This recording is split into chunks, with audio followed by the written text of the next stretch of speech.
Я татарин, и я люблю свой родной язык. Я живу в Москве, в столице России. Где для нашего многомиллионного народа открыта всего лишь одна школа. Школа на окраине Люблино. У нас нет государственных татарских детских садиков. У нас нет своего радио в популярном FM-диапазоне и много чего еще. Есть только разгодные сабантуи. Татарские пироги. Сезонные концерты. Как будто мы умеем только есть и развлекаться. Но это не так. Мы учим русский язык в Москве в русских школах, хотя он нам не родной. И обращаемся к тем, кто волею судеб живет в Татарстане. С уважением относиться и к нашему родному языку. Мы не просим вас в той же степени владеть татарским, как мы русским. Хотим лишь призвать тому, чтобы вы посмотрели на мир и нашими татарскими глазами.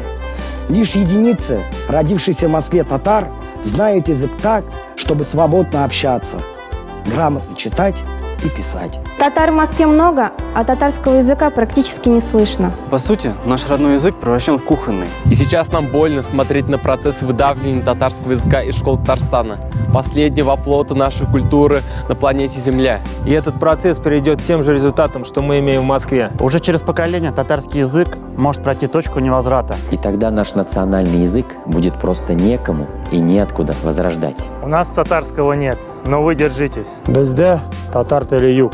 Безде татар теле юг. Безде татар теле юг. Берешмягис. Биришмягис. Без берге.